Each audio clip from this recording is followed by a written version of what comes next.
Chapter 1. Out in the wild sea there was a strong storm, with the rain coming down heavy. 12-foot high waves slapping each other, and the slaps were as loud as thunder. The forked lightning kept the dark skies lit up, and the wind reached over 100 miles an hour, sounding like it's whistling a song even though the birds have gone inland. No small fishing boat could survive if it was a venture out to sea. As the dawn appears, the rain has gone, the wind has calmed down, and the sun rises above the sea. You can see birds flying back towards the coast. The sea is calm, and the waves gently ripple in the mild wind. The sky turns blue, and the white clouds appearing, and the breeze is warm. The ocean stretches as far as the eye can see. You could travel for miles before there is any land to be seen.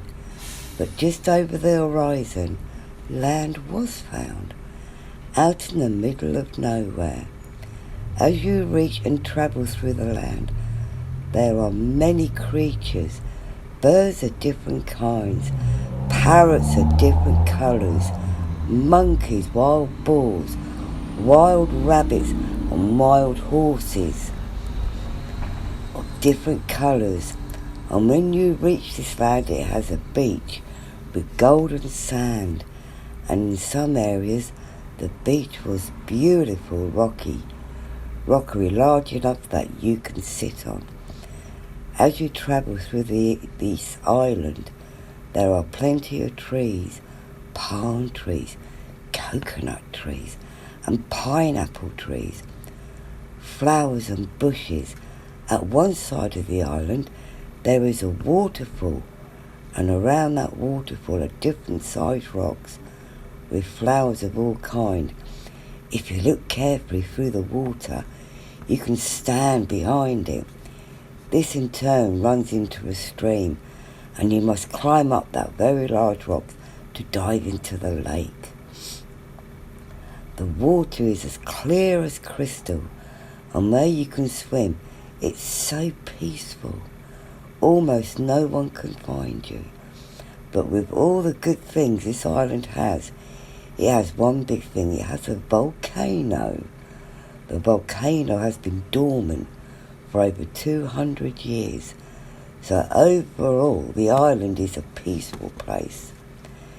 You suddenly hear noises coming from the bushes, and as the noises get closer, it turns out to be a tribe on the hunt for their food. They are carrying spears and bows and arrows, knives and nets. Some men have their hair tied back, others have their hair down. They all have beards. They all look a rough bunch of men, wearing only a loincloth around them. Some of the men have caught wild rabbits. As the tribe goes through the forest to look for more food, they catch a screaming boar, caught with rope wrapped round a tree. Then they decide to go back to their village so they can give the animals that they have caught to the village women, who then strip the rabbits and put them over the open fire. A spit. They even do that with a boar open on an open fire. You can smell the meat cooking as the day goes on, and some of the younger men go fishing, catching their fish using their nets. The young boys climb up trees to get coconuts and pineapples. As near as the village, there are trees that grow fruit, so the village people have plenty to eat. The tribal children and the girls play with each other, and there are a few wild dogs which these children have managed to tame. The kids throw sticks and the dogs run and get them. Now the leader of the village has his own rules, and the village people make sure they live by those rules. But at times you do get one that tries to break them, and one rule is if a man tries to take another man's woman around them, that the man becomes the hunted. And once he gets caught, he is tied up around a tree trunk and left there for days with no food or water. And after 3 days go by, he gets let down and left there, and he can't walk back to the village. He is left there to die if he does manage to walk back on his own. Then he is barred from talking to any other woman other than his wife. Another rule is if anyone is found stealing food from the village, then they are banished from the village for life, never to be seen again. Because of these rules, the village all live in harmony. Now this village lives without electric, no television, no gas and no phones. Those things they don't know about, then so that they don't need them. The village people have lived there for many generations. The weather there is mostly sunny and warm. It doesn't really rain a lot, but when it does, it is mainly a hurricane. When the hurricane season starts, the village people stay in their mud huts and have a straw roof. As the village is near a stream, which is clear, you can see all the different kinds of fish. As the village is near a stream, but as the island is small, all the ships pass it. On this island, there is two tribal villages. They are about 5 miles apart from each other, but live near the river that goes into an island. The two villages are friendly towards each other. They help each other if needed. The first tribe is ruled by a leader called Mansu. Now Mansu is a bit shorter than the woman he has with him, but he has very broad shoulders and a very deep voice, long brown hair which he ties back, and a long beard.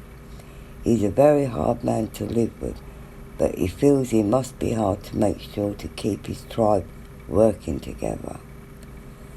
Tyne, his wife, could tell you, as she has been with him since she was 12 years old.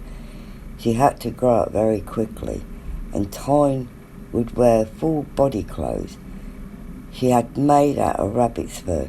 She won't tie her hair back as Mansu won't have it, but at one stage he used to tell her what to wear when she was young, but now she has grown up to become a beautiful woman. She does what she likes, on the condition he's happy with it. At times when he says something she don't agree with him, she can't argue with him, not in front of the others, as he won't allow that. He feels if he lets his wife say something that she don't agree with, the rest of the village could be the same. Then he knows he won't be able to rule them, and they may look down on him. So she must live with his ways for so many years, and now as he's in his 40s and she's in her 30s, he's very much in control and tells her what to do. She is a lovely girl, tall with long brown hair and brown eyes. When she runs and plays with the children, Mansu watches her hair blow in the wind. He loves her very much. They have 2 sons. The first son is named Mansu, as he looks so much like his father. Mansu himself, it would be like looking into a mirror. Mansu is a bit shorter than Tyne, but so he was called Mansu Jr., MJ for short. MJ is 8 years old and he is getting tall for his age. No doubt he is taken after his mum, as Tyne is very short, very tall, about 6 foot tall. The second son, his name is Dax. He is coming up to the age of 7, and he is the image of his mum. He has brown hair, not long enough to tie back, and brown eyes. Both boys wear loincloths. MJ is the one who gets into trouble by his dad, while Dax stays behind and helps the village. At times Mansu worries about Dax by the way he is, as he doesn't really hang around with the other children. He keeps himself busy helping the other men in the village. But Mansu realises he doesn't need to worry. He's as proud of his two sons as Dak likes to work hard for the village. Mansu is a good tribe around him and his family. The men in the village work hard every day, going out hunting for food, leaving early in the morning and gone all morning. When they return, they have rabbits, balls and fruits from the trees. While they are out, they go to the stream further up from the village to get fish, so they come back with plenty to eat. The women cook so the whole of the tribe can have a good feast in the evenings. Some of the men do a dance as a thank you for the meal that they just had. The children play games and play with their dogs before they must go to bed. This is how the village lives day in and day out. And everyone is happy. And if everyone is happy, Mansu is happy. Now 5 miles down the stream from Mansu is another tribe. The tribe is ruled by another leader who is kind-hearted, listens to what his family and tribe have to say, and he does a gathering once a week so he can talk to the village and listen to him. His name is Yaris. He is in his late 30s, has a wife who is 19 years old, and her name is Kayla. Now Kayla is a small petite girl. She has long black hair which she keeps tied back with a wooden carved out hairpiece, and she has sea blue eyes. They don't have any children. They don't know why. Kayla feels that they are not blessed to have any now, but she knows one day she will be blessed, and when that happens she wants many children, so she helps look after the children that are there in the village. She shows the young girls how to do their hair. She plays with them so the mothers can do their jobs. She doesn't mind helping, as it will help her when the time comes is right for her to have her own children. The same goes with the village. The women cook while the men go out getting the food. While the men are out getting the food, they come into contact with some wild horses, but they leave them alone as they feel the horses are there for a reason and not for them to eat. Anyway, life goes on in both villages. You can hear the laughter in the evenings and the fires glow in the dark from both villages and the children laughing. During the day, the sun shines through the trees, a warm breeze blowing, birds are whistling and flying about. There is a blue sky and white clouds, a lovely breeze blowing through the tall trees. What could go wrong in both villages? Now the village people, they live in mud huts and have straw roofs. Inside each hut they have straw as the flooring, and around the edges of the inside of the hut they have straw getting around to keep the cold out. The huts have doors that are made out of wood, mud and straw, and as Mansu has all the huts in a circle, he can keep an eye on the whole village. Between each hut is a campfire just to keep the wild animals away, because at night all you can hear are the wild dogs barking, owls hooting, and even monkeys playing in the background. You even hear horses run, depending on what way the wind blows. In Yarrow's village, they have their huts how they want, and Yarrow feels if anyone wants him, they know where he is, and they also have campfires between each hut to keep the wild animals away. In Mansu's village, when the women were putting the children to bed, the adults can start having some time for themselves. In both villages where there are dogs, the dogs started barking in Yarrow's village. With the dogs barking, and they were looking up into the night sky. They would not stop, and everyone shouted at them to stop, but the dogs would not stop, would listen to the barks. In fact, they were getting worse. and as they were running round in circles and jumping into the air, barking and yelping, never taking their gaze from the sky. As one woman was going to try and shout at them, she looked up to the sky and where the dogs were barking for, and screamed, and then started pointing towards the night sky. This made everyone look up and go quiet, as they could see the dogs were going mad. Coming towards Earth, they could see shining, colourful shapes heading towards them very fast, leaving a line behind each one of them, each showing different colours. As they were getting closer to the village, you could hear a humming noise, which frightened all the village, as they didn't know what the noise was. As the shapes were getting closer, the humming noise was getting louder. By this time, the village women were getting more frightened, and as the shapes flew past them and landed with a very hard thud, with every shape that did land, a minute later the humming noise stopped. Everything went quiet, although it took a long time before the dogs would even settle down again. Not long after the shapes had landed, the wind started to pick up and the village thought it was going to rain. So instead, all the men were going into the forest to see what was landed. Yaris decided to leave it till the morning and see. Yaris thought it wouldn't be able to see a lot in the deep forest in the middle of the night. And even if they carried flame torches, it wouldn't be no good with the wind blowing. The torches would not stay alight. The women were pleased that the men were not going till the morning before they went out, as they didn't want to be left on their own. Not after what they saw. The village put up more campfires just to make sure that nothing would go there, and to help the women in the village to feel better. Even now, with the wind picking up, Mansu's tribe also saw the flying shapes coming down. The dogs also went wild with the barking and running around.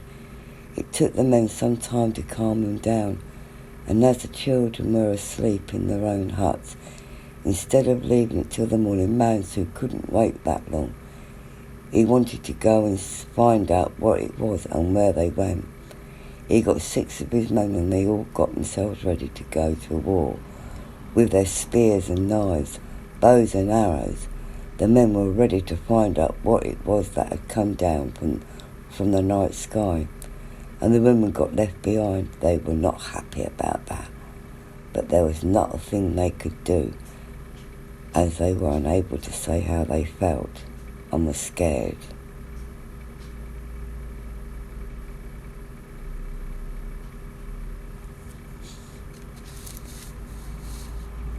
So they had to do as they were told, as Mansu wouldn't listen to anyone. He does what he wants. So the men disappeared into the forest, and the women huddled together near one of the campfires, looking everywhere and hearing all the all-night-time animals making noises. The noises were different this time. It was as if the wild animals knew something was in their grounds, but didn't know what it was. It made them nervous, which didn't help the women at all, and they were all hoping for their men to come back quickly and safely. But unbeknown to the village, both villages, what they didn't realise is that there was life away from the forest and from the island, and that the life was watching them. In fact, it was a satellite that was hovering in outer space, and it watches a planet, keeping an eye on it in case a planet gets intruders. As soon as the satellite got the information about what is approaching, the signal goes straight to NASA, and the information goes straight to the president, and the president calls for a meeting to find the best solution to the problem. So while all stations were out on red alert, waiting for the signal to lift off, which was only minutes away, once they got the signal, all the helicopters, one by one, lifted off and went to their destination, back to Gatney Island. Anyway, a long time long during the night, the men finally got back, and they all seemed very quiet. They wouldn't talk about what they saw. They were behaving as if they didn't understand what they saw. It was too much for them to understand. They'd never seen anything before like it. In fact, when Mansu finally settled down, Tyne asked him what he saw, and all he could say was bright lights around. They were everywhere. And this got Tyne worried, as nothing really worries Mansu. He doesn't really behave like this, because when he goes out to the hunt, he comes back pleased, knowing that he has victoriously got the food for the village. Not knowing what he meant, when Tyne asked what he meant, his whole body started trembling. He would only say bright lights all around. They were everywhere. He even had a bad night, talking in his sleep and having bad dreams, which kept waking him up. So when he did manage to get some sleep, he didn't sleep long, as those bright lights were in his head.